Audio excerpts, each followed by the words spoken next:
Salidas y pantanos. Una charla del escritor Federico Aksat con Laszlo Erdelji. Federico nació en Buenos Aires y es ingeniero. Su interés y vocación le ha llevado a la escritura. Es autor de las novelas Benjamín, El aula 19, El pantano de las mariposas, La última salida y Amnesia. Con La última salida ha obtenido el reconocimiento de lectores y crítica y se ha convertido en un fenómeno internacional. Se han vendido derechos de traducción a 35 editoriales de todo el mundo y la historia tendrá una próxima adaptación al cine. Laszlo es periodista cultural, editor y crítico literario. Ha sido durante casi 30 años el editor jefe del suplemento cultural del diario El País. Le damos la bienvenida a Federico a nuestro país y a Semana Negra, para que el público pueda conocer más sobre su mundo creativo y su forma de abordar la escritura.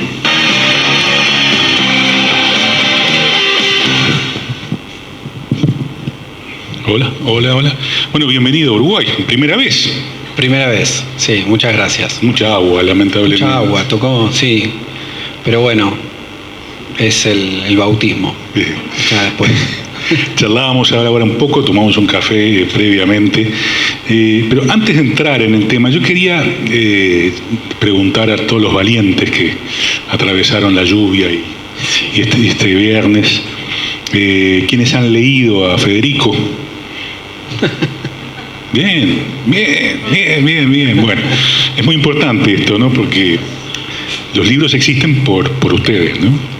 Por los lectores y por lo que provocan en la cabeza de cada uno, ¿no? Y suelen ser cosas bien distintas, ¿no? Pero bueno, charlábamos ahora con Federico y él me contaba aspectos de su biografía que ya conocíamos, ¿no? Lo primero que me sorprendió es cómo un ingeniero civil que habitualmente construye casas, puentes, ¿no? Cosas muy concretas, ¿no? Dejó desde chico volar su imaginación y escribía desde pequeño. Entonces, ¿podés explicar un poco ese camino o no es explicable? No sé, eso es... No, es explicable, claro.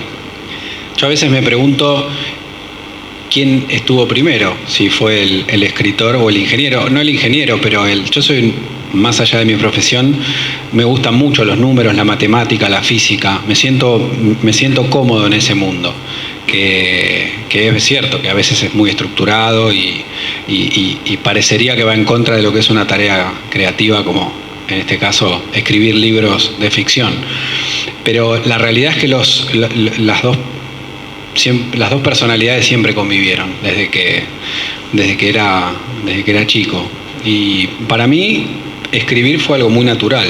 Lo hice como una continuidad lógica de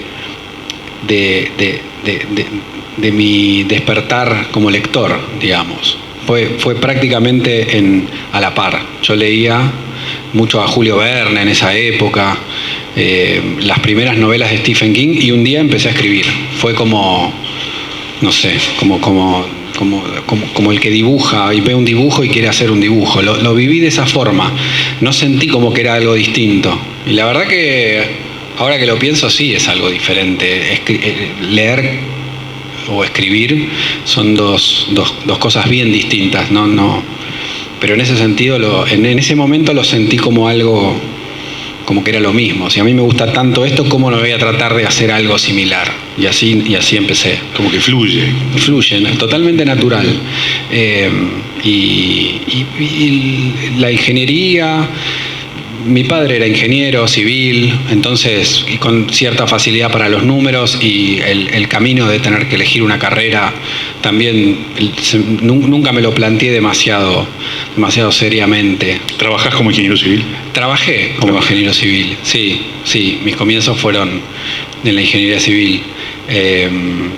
La verdad que la carrera me encantó, me gustó muchísimo, porque, como te decía, me siento muy cerca de lo numérico, de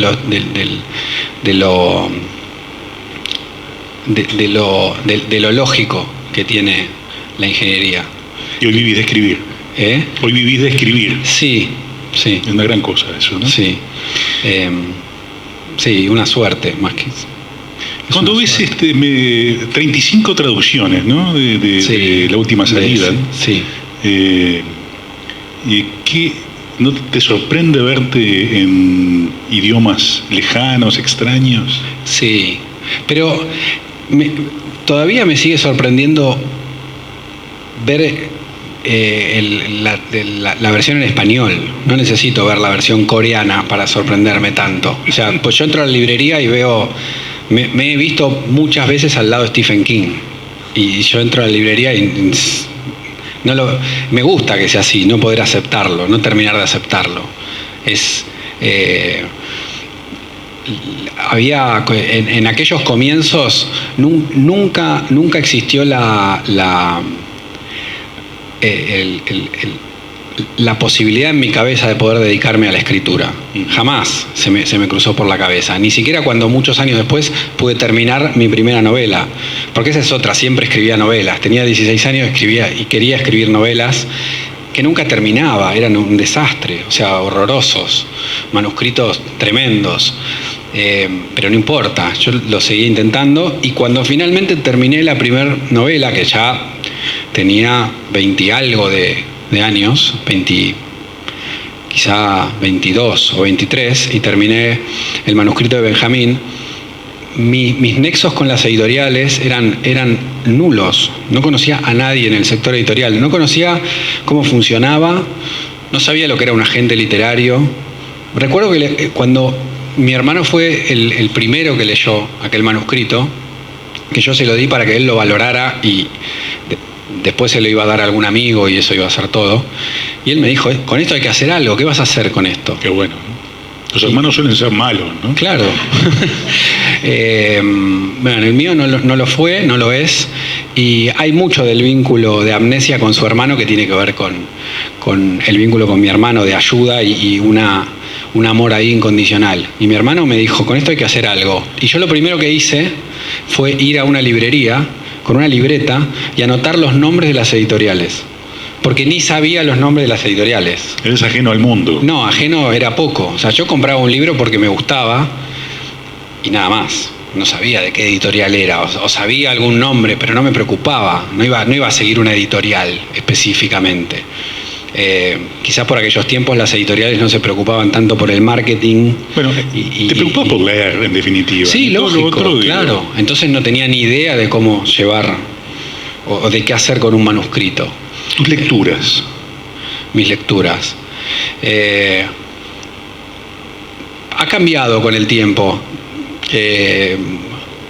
Hoy me interesa mucho el fenómeno literario, me llama mucho la atención. Esto de haberse uno acercado a lo que es el mercado literario, a entender lo que es una sinopsis o lo que es un buen título o una buena portada, todos esos elementos lo fui aprendiendo a tratar de entenderlos. No existe la fórmula del libro.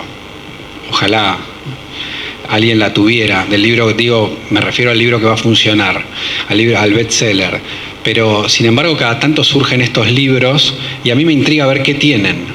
O sea, ¿por qué La chica del tren vendió tanto? ¿Qué tiene? Y lo compro, no me puedo resistir. Entonces leo muchos autores que por ahí triunfaron por azar y no por tanto mérito y los termino leyendo, pero... Me mencionaste hace un rato a Stephen King. Sí. Un referente. Un referente. Sí, Stephen King tiene, en mi caso, no solo es un referente literario, él ha escrito un libro donde habla del oficio de escribir que fue muy importante para mí, porque yo a veces digo que me lo escribió a mí específicamente, porque fue justo en el momento que yo lo necesitaba. Y después nunca escribió más nada de ese. No hace falta, la verdad, porque es muy bueno el libro ese. Pero después lo empecé a descubrir como persona. Empecé a saber un poco más de él y también lo empecé a admirar como persona. Entonces, cuando sucede eso es doblemente placentero. Ahora hasta me gusta ver lo que tiene para decir de la situación de su país o de otras cosas, y lo sigo con mucho interés. Pero desde el punto de vista literario, además de, él pregona mucho acerca de cuáles tienen que ser las motivaciones correctas para escribir. Hay una frase muy buena en este libro que se llama Mientras escribo, en donde él dice: si necesitas algún permiso para escribir, yo te lo estoy dando. Yo, Stephen King, digamos, si necesitas algo. Y eso a los que recién empiezan a escribir, yo creo que los puede ayudar mucho, porque hay muchos prejuicios. En Argentina tenemos autores de calibres tremendos. Entonces, no sé, uno lee a Cortázar y dice: ¿qué hago yo acá? O sea, claro. Entonces, y sobre todo que uno recién empieza. Entonces, que determinadas personas le den a uno ese consejo, y yo humildemente trato de darlo también, porque estoy convencido de eso. A veces cuesta cuando uno ha podido cumplir el sueño de la publicación, pero realmente no es lo importante la publicación, no tiene que ser lo importante. Lo importante es escribir. Tiene que ser eso. La historia es muy difícil escribir una novela, lleva demasiado tiempo, es una montaña demasiado alta para escalar. Entonces, las motivaciones tienen que ser otras. Tenés que sentir una pasión. Y a mí me gusta decirlo porque creo que eso incluso trasciende a la literatura. Es para cualquiera que me pueda escuchar, que esté pensando en hacer algo que está fuera de su camino lógico. Y por camino lógico, por ahí me refiero a mandatos o a lo que se supone que tenemos que hacer. Salirse del camino requiere de un coraje y de unas ganas, y está bueno que cuando uno siente eso, un poco seguirlo, ¿no? El dicho dice: plantar un árbol, tener un hijo, escribir un libro. No dice nada de publicarlo. No, la gente de Planeta me va a matar acá, ¿no? Obviamente. No, es que... Pero bueno, es así, ¿no? Y es parte de la contradicción, porque hace unos minutos yo mismo te digo que sí soy consciente de ciertos parámetros del mercado. Yo sé que si escribo un libro de 2000 páginas, mi editora me mata. O sea, no se puede, no se traduce. Esas cosas uno las sabe, no es que vive en una burbuja aislado del mundo. Pero las razones para escribir, eso no invalida que las razones tienen que ser otras. A mí a veces me escribe alguien y me dice: ¿cómo hago para publicar? Y yo... la mejor manera para publicar es no querer publicar. Es la contradicción más grande, pero es así. No hagas nada para publicar. Escribí tu libro. Después, si es bueno, ya se verá. Ya verás, te aparecerá tu hermano y te dirá: andá, y te llevará. Pero... y la comunidad lo aceptará o no, o lo validará o no. Sí. Pero no tenés control sobre ese proceso. No tenés control. Porque además, del momento en que termina el libro, pasa a pertenecer al lector, pasa a vivir dentro de la cabeza del lector, y ahí dejás de tener control. Sí, yo soy un convencido de eso, y cada vez que voy a encarar un nuevo libro, que cada uno me toma en una situación distinta, porque no es lo mismo escribir Amnesia después de la última salida, con lo que significó la última salida, y así, o sea, las circunstancias son diferentes también para mí. No es el hecho de que ya publiqué el libro, ya está, ahora estoy en otro, no. También es una prueba constante con cada nuevo libro, y yo hago ese ejercicio, o sea, lo digo muy convencido y realmente lo creo, pero cada tanto tengo que hacer una introspección, encerrarme, tener claro qué es lo que quiero. Eso me ayuda a ver qué me llena más, qué trama, cuando tengo alguna decisión, es la que finalmente voy a elegir. Entonces es algo que realmente me parece importante poder transmitirlo dentro de la medida de lo posible. Y más allá de estos dos últimos libros, ¿no? La última salida y Amnesia, que es las novedades, ¿no? Por lo menos aquí, y algún otro libro que también está presente a la venta. Ahí tenés varios libros, varias novelas previas. Sí. Entonces, lo que te quería preguntar un poco es cómo viviste ese proceso desde tu primer libro hasta hoy. ¿Podés más o menos...? Sí, mi primer novela, Benjamín, es la novela más larga, la novela más densa. Se publicó solo en España, así que se ha transformado como una especie de santo grial. Algunos lectores la piden afuera, la consiguen, la buscan, lo cual me enorgullece un montón. Es una novela mucho más terrorífica, más cerca de mis raíces. Yo estaba descubriendo ahí un poco mi voz todavía.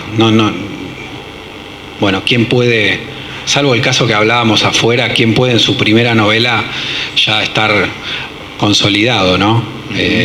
Tiene que haber habido mucho trabajo previo. Entonces esa fue una novela de búsqueda en la que todavía estaba encontrándome como autor. Y después llegó El pantano de las mariposas, que es la otra novela que está afuera. Tuvo El aula 19 en el medio, que se publicó solo en digital, porque claro, con la publicación de mi novela yo tenía como trabajo que había acumulado, entonces esa novela la publiqué en digital. Y después vino El pantano de las mariposas, que yo siento que con ese libro me empecé a creer un poco que era escritor, recién con ese libro. Todavía seguía sin ver mis libros en las librerías, porque también se publicó primero en España y tardó en llegar a mi país. Así que era una carrera virtual que yo llevaba de escritor. Recibía reseñas, recibía comentarios, pero el libro físico nunca lo había visto en una librería. Eso fue raro. Pero ya es una novela mucho más madura, con mi impronta mucho más clara. Ahí ya se empezó me empezaron a reconocer por este tema del final sorprendente, de la expectativa, que es algo que me ha caracterizado en mis libros. Aunque algún lector que llega a mis novelas por primera vez pueda pensar en algún momento que la historia puede disparar para cualquier lado, porque soy consciente que eso puede ser así. Los que me siguen saben que siempre hay una vuelta de tuerca ahí para que todo tenga un cierre dentro de los... no digo los cánones normales, pero por lo menos que no haya ningún conejo salido de la galera en la última página que decepcionan tanto, ¿no? Que se mantenga el efecto dramático, ¿no? El efecto dramático, sí. Yo como me quería contarles un poco mi experiencia como lector, ¿no? Yo no había leído a Federico, y me encontré con una narrativa que maneja muy bien los ritmos, sobre todo cuando pone al lector un poco al borde del precipicio, ¿no? Cuando plantea situaciones de que no se sabe si son realidad o ficción, sí, ¿no? Si el cadáver está allí y luego no está. ¿Lo vio el cadáver? ¿Existió el cadáver o no? ¿No? Esas cuestiones, o sea, porque lo vio, salió, volvió y ya no está, ¿no? Bueno, un clásico, pero aquí todas esas situaciones que son muy intensas son luego seguidas por situaciones en las cuales contenés al lector muy bien, ¿no? Se baja un cambio. Se baja un cambio. Y lo haces buscando vínculos afectivos con otros personajes, ¿no? ¿Es así? Sí, a mí no me gustan la novela negra en donde está el asesinato, el sospechoso 1, el 2, el 3, el 4, el policía, y la resolución es que alguno de esos 4 era el asesino. Consumo algunos autores que siguen esa fórmula. Me gusta mucho Connelly, por ejemplo, y Connelly tiene una saga con un detective que casi podría decir que no me interesa tanto el caso, porque me gusta más el personaje que la trama en sí, en casi todos sus libros. Y ese esa fórmula es un poco la que funciona en mi caso, como lector y obviamente como autor. Para mí los personajes tienen que tener un cuerpo, un pasado, una sustancia tal que acompañen a la trama. Es una ecuación donde las dos variables tienen que estar en armonía. En Amnesia, el personaje principal tiene un problema de alcoholismo, tuvo una madre que falleció con una enfermedad degenerativa, tiene un vínculo muy especial con su hermano, y hay un reencuentro de él con sus amigos de la infancia, sobre todo a una de ellas que no ve de hace mucho tiempo, y ese vínculo tiene que ser fuerte y creíble, porque además van a ser los que van a investigar un poco este misterio. Entonces, para mí es fundamental ese balance entre las dos. Si tuviera que decir cuáles son de una forma muy, muy bruta, los dos pilares de una novela, de un thriller de este tipo, es la trama propiamente dicha y para mí los personajes. Sí, que personajes que además, bueno, en general el personaje central, en el caso de estas dos últimas, ¿no? De La Última Salida y Amnesia, son, bueno, de ahí que esto se circunscribe un poco a lo que se llama el thriller psicológico, ¿no? O sea, ritmo de thriller, pero a su vez juegos mentales en los cuales no terminamos de distinguir si lo que ve el protagonista y por lo tanto lo que vemos nosotros es realidad o es fantasía. ¿Cómo se vincula eso? Digo, porque esto obviamente está atado a una realidad muy concreta hoy, ¿no? Tiene que ver con las tecnologías nuevas, con las cibertecnologías, con las fake news, con Black Mirror, por ejemplo. A mí me gusta mucho Black Mirror. Sí, ese juego de realidad y ficción está presente en estos dos libros y en general atraviesa toda mi obra. A mí hay que tener cuidado porque es algo que puede genera incertidumbre, pero puede generar demasiada incertidumbre. Hay que siempre anclarlo de alguna forma, pero es lo que te comentaba antes de ese elemento disruptivo en donde uno tiene la sensación de que la novela puede ir para cualquier lado. Ese precipicio del que hablabas, de poner al lector en una situación de desconcierto, tiene algo que a mí me seduce, caigo en eso una y otra vez, quizá de distintas formas. Hay que ser por ahí muy observador para verlo en estas dos novelas, porque en La Última Salida está muy claro, pero en Amnesia esa dualidad es un poco más compleja de ver.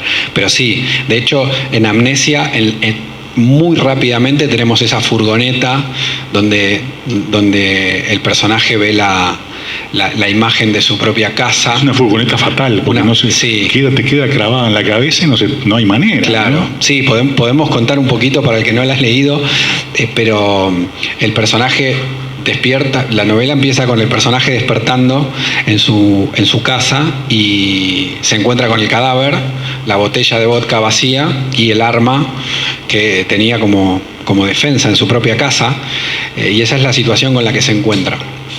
Entonces, ahí viene un poco lo de ponerse en los zapatos del protagonista y con una mano en el corazón preguntarse qué haría uno en esa situación. Porque el llamar a la policía inmediatamente con la botella vacía obviamente lo inculpa, él no recuerda nada de lo que pasó.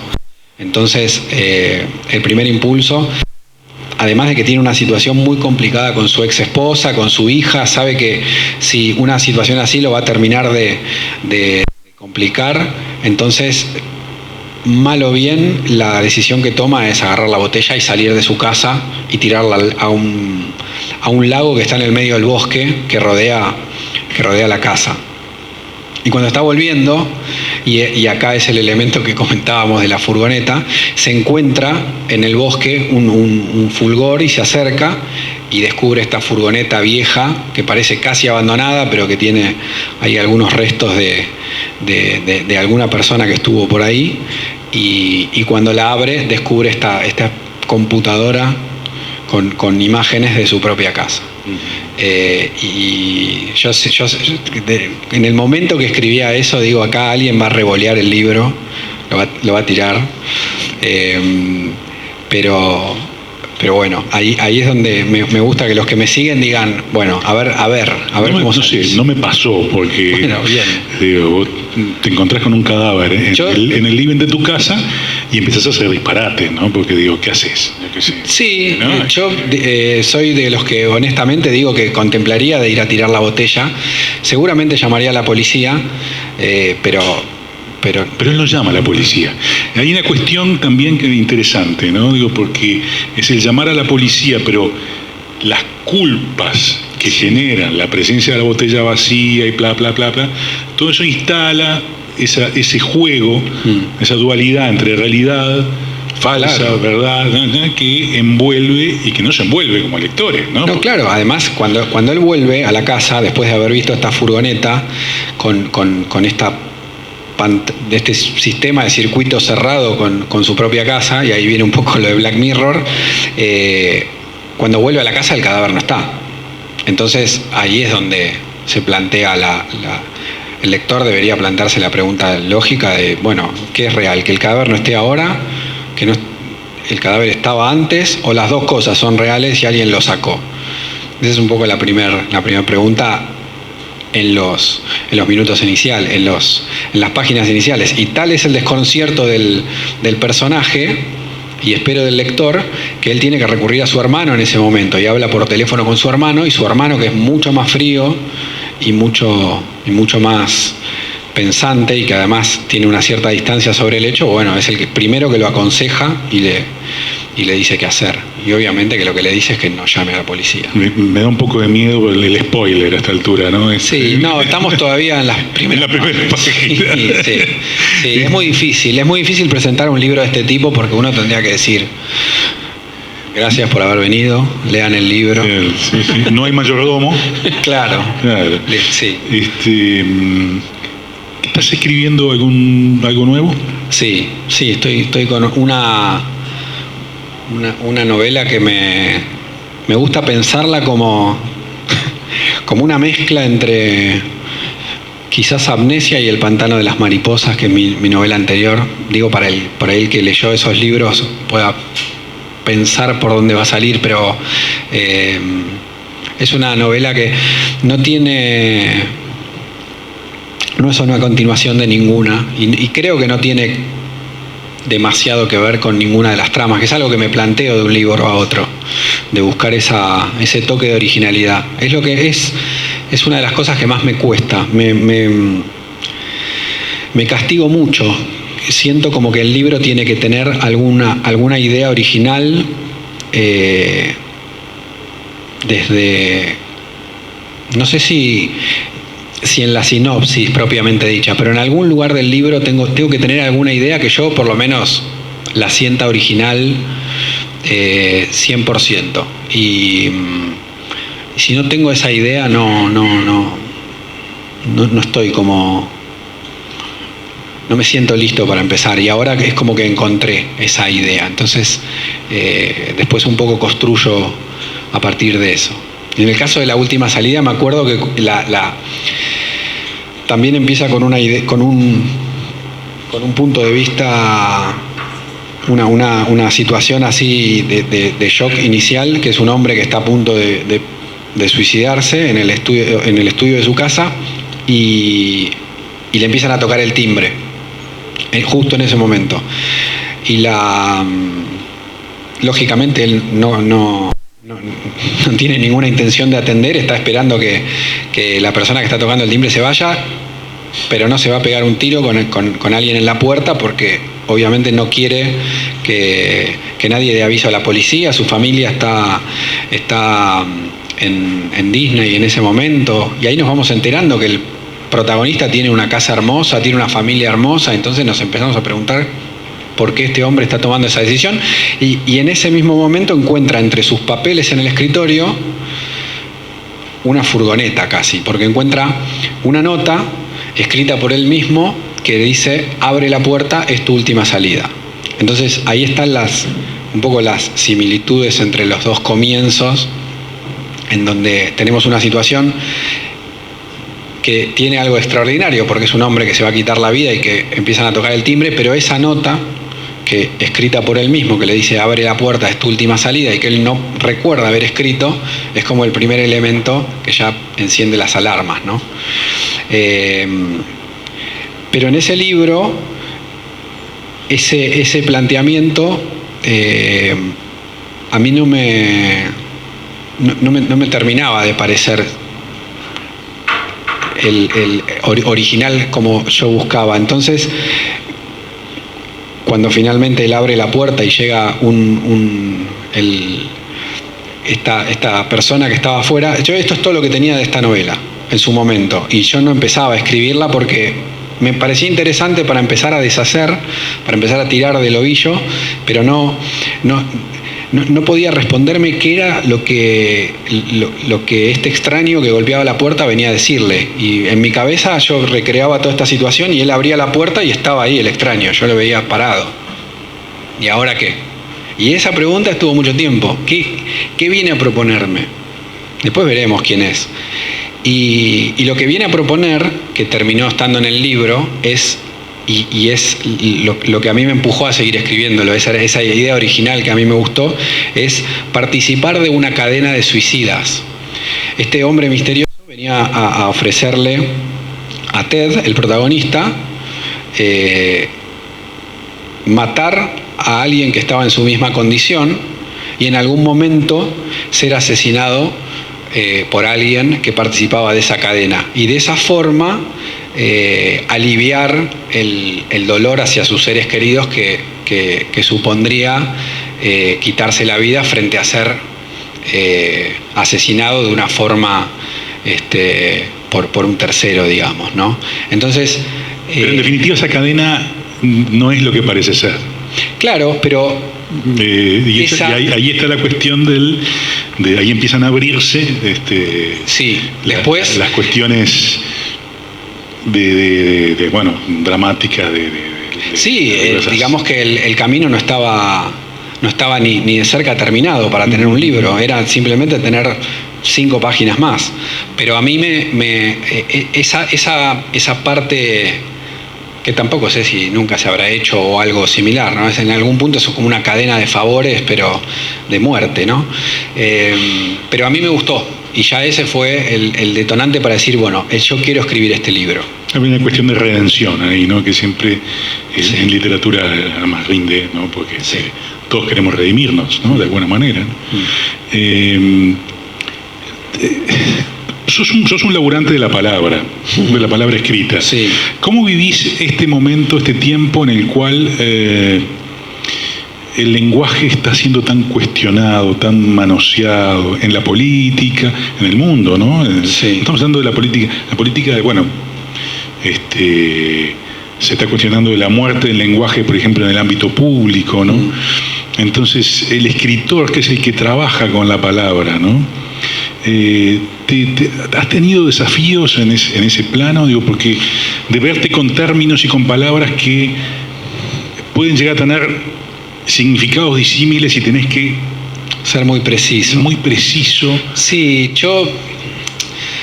a mí me gusta mucho cuando se habla del escritor o de la profesión, me gusta la palabra oficio, me parece que le calza muy bien, porque yo lo siento, la palabra oficio, o por lo menos para mí, tiene implícito un respeto por la actividad y por tratar de hacerla de una manera digna.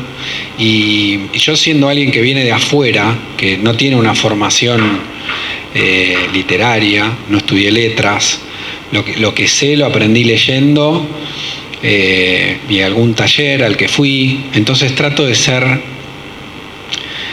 muy cuidadoso a la hora de hablar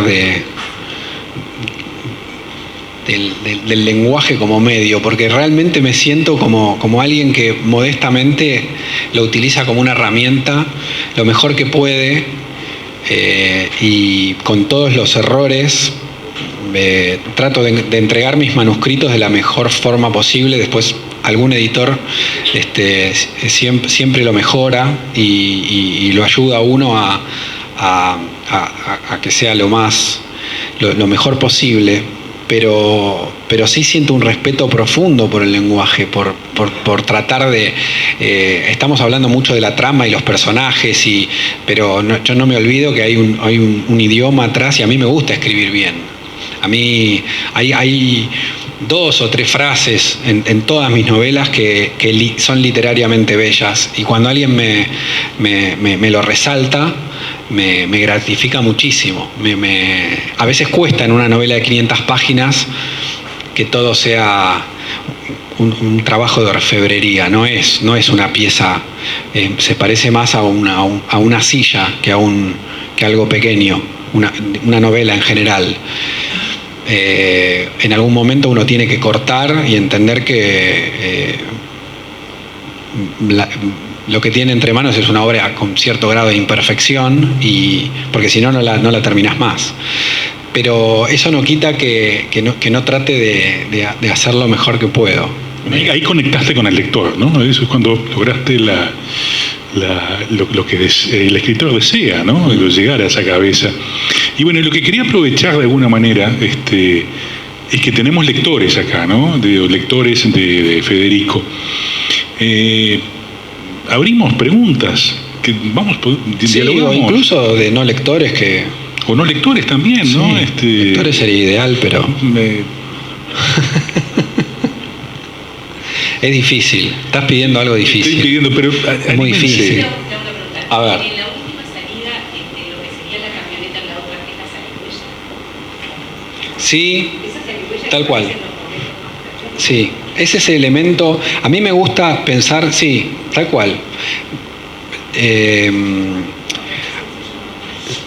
No sé yo, le preguntaba si lo que él mencionaba en la novela la amnesia de la camioneta, en la novela La última salida es la zarigüeya, que es un animal que aparece en los momentos más tremendos y además en situaciones bastante angustiantes. Claro. ¿Por qué Sí. ese elemento? A mí me gusta, siempre cuando introduzco esos elementos en las novelas, sé que estoy jugando con la paciencia del lector, es mojarle la oreja, como no sé si acá en Uruguay se dice, ¿sí? Es como mojarle la oreja al lector. Son esos elementos totalmente disruptivos y sin una explicación lógica. Me gusta que el lector diga: esto no se puede explicar, esto va a ser cualquier cosa. Es imposible que tenga sentido que aparezca un animal en el medio de la escena. Comiendo una pierna, por ejemplo. Sí. Claro, en situaciones críticas aparece una zarigüeya. No puede tener una explicación lógica. Es muy de David Lynch eso. A mí lo siento como una referencia. Me gusta mucho él, me gusta mucho visualmente.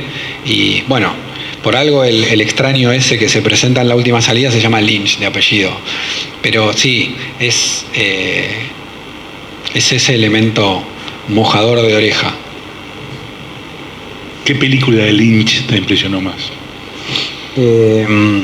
Y voy a ser muy básico, pero bueno, película me gustó mucho Mulholland Drive. Y después Twin Peaks me pareció, pero me gustó mucho la nueva de Twin Peaks. Me pareció una experiencia. No sé si la han visto, pero es la segunda parte de una serie muy conocida de los años 80. Y claro, David Lynch yo creo que es al único o a uno de los pocos que le pueden permitir hacer esa serie. Porque hay un capítulo que no pasa nada. Sí, literalmente. Son 20 minutos con una escena de una casa quemándose, que vuelve para atrás y avanza. Y yo la verdad que estaba en mi casa mirando eso en estas pantallas que uno tiene hoy y digo, qué experiencia lo que estoy sintiendo como espectador. O sea, qué cosa atípica a lo que son se sale de todos los moldes, de todo lo que es de todo lo que son las reglas de las series contemporáneas. Eso me encantó. Sí, te pone al borde siempre de situaciones Al borde, muy inverosímiles, ¿no? Sí. Como McLachlan haciendo de detective sordo, ¿no? Exacto. No puede haber un detective sordo, pero funciona, ¿no? Sí, y Lynch lo hace funcionar. Lo hace funcionar. A mí me parece grandioso. Entiendo también que cómo hace alguien para llegar a ese lugar hoy, porque no sé si hoy el mercado permite que un Lynch se desarrolle o se tiene que llegar de otra manera, como le pasa a Tarantino o escritores que que son geniales, pero yo no sé si hubiera visto Twin Peaks si no es de David Lynch, no sé si hubiera llegado a mí como espectador. Entonces eso plantea un tema muy profundo que es yo quiero escribir un libro de 5.000 páginas y no lo puedo hacer hoy. No se va a vender, es inviable. Para hacer ese libro de 5.000 páginas necesito transitar un camino de libros de 500 y quizás mañana pueda escribir ese libro. No es que quiera hacerlo, pero lo pongo como ejemplo. Digo, Lynch, para llegar a hacer esa obra maestra porque es una genialidad. Sí, yo pensaba un paralelismo entre La furgoneta y el rostro de Laura Palmer, ya cadáver, ¿no? Cadáver. Que Laura Palmer, cadáver, siempre, esa imagen siempre vuelve a aparecer, claro, en Twin Peaks. Entonces, es la referencia concreta, ¿no? Sí. Después te lleva por el delirio, va por diversas situaciones, y de vuelta a la foto, y de vuelta a la foto. Entonces, no, de alguna manera. Sí, yo cuando empecé a pensar en este libro no había hecho todavía el clic en mi cabeza, pero lógicamente cuando empecé a pensar en el cadáver de la chica y dije que era rubia, pensé automáticamente, y este es un pequeño spoiler, porque si yo digo el nombre de la chica es porque ya estoy diciendo que la chica estaba ahí, y es algo que hemos planteado como una duda, pero la chica de mi novela se llama Paula Marrell. Y si ordenamos las letras, Claro. ahí tenemos, la tenemos a Laura. Exacto.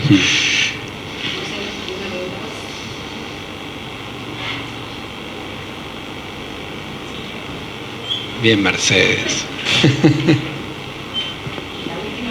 Dos Estamos chiquitas. bueno. Una que nunca te pregunté.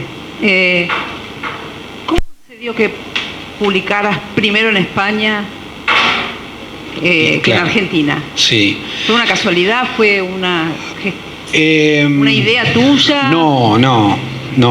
En ese momento, si me hubieran dicho que podía publicar en La Luna, aceptaba. No, fue en este camino de ignorancia en el mundo literario. Mi primera aceptación fue con un agente al que le escribí, le mandé el manuscrito y le gustó. Ese fue como mi paso. Lo conocí por internet, le escribí, me empezó a pedir primero que le mande una página, después 2 páginas, después 5 páginas y después le gustó. Y el agente era español. Entonces lo primero que hizo fue conseguir un contrato con una editorial española y se publicó allá. Y después pasó lo mismo con Planeta, que se publicó allá El Pantano de las Mariposas, y después a medida que empezaron a funcionar un poco, ya pudimos. Pero ese fue un poco no, para nada, fue una decisión mía. La segunda pregunta está un poco ligada. Para los que lo leyeron o no, vos tenés un lenguaje muy particular, una forma, un castellano Sí. neutro, como un Sí. castellano de traducción. Sí.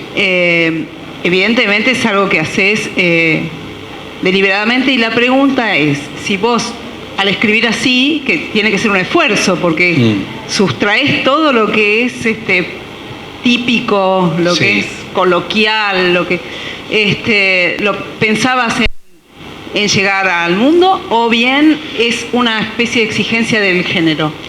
No, tiene que ver con este comienzo mío de las influencias que yo tuve leyendo a Stephen King principalmente. Me empezó a salir de esa forma, lo cual, lejos de ser para mí algo bueno o una solución, me planteó un montón de desafíos, de encontrar mi voz yendo por ese camino tan poco particular para un autor argentino, ¿no? Entonces, no fue nada buscado, fue algo que me salía de esa forma y que me costó mucho aceptar. Y cuando llegué a las paces con eso, cuando hice las paces con esa forma de escribir y entendí que es un poco volviendo al inicio, ¿no? Si tengo que hacer esto porque me gusta y a mí me gusta hacerlo así, lo voy a hacer así. Después, cuando uno fue consciente que había que iba a publicar y demás, ya vino la tarea de revisar, de documentarse, porque situar las novelas en Estados Unidos para alguien que no vive ahí supone un doble trabajo, y además despojarse de todo eso, de la espontaneidad que está tan ligada a lo cotidiano y a lo propio de la propia cultura. Es complicado, pero bueno, yo hablo muy bien inglés y muchas veces pienso los diálogos en inglés y eso me ayuda a... de hecho, la última salida traducida al inglés, cuando yo no la leí, pero escuché el audio y me impactó porque parecía una novela escrita en idioma original inglés. Hasta queda mejor. Y bueno, y ahí entendí un poco que mi estructura narrativa está muy, muy ligada a los libros que he leído y a autores anglosajones, porque sinceramente la última salida, que en Estados Unidos se llamó Kill the Next One, era muy impactante escucharla en idioma original. Yo puse el audiolibro con intención de escuchar un poco y escuché la novela entera. Me pareció como que la viví casi como un lector, a pesar de que la conocía, quería ver cómo sonaba cada cosa y me impactó mucho. Muy bien, bueno, muchas gracias. Gracias, Federico, bienvenido Gracias, a Uruguay a ti. nuevamente. Muchas gracias. Y gracias por venir. Gracias.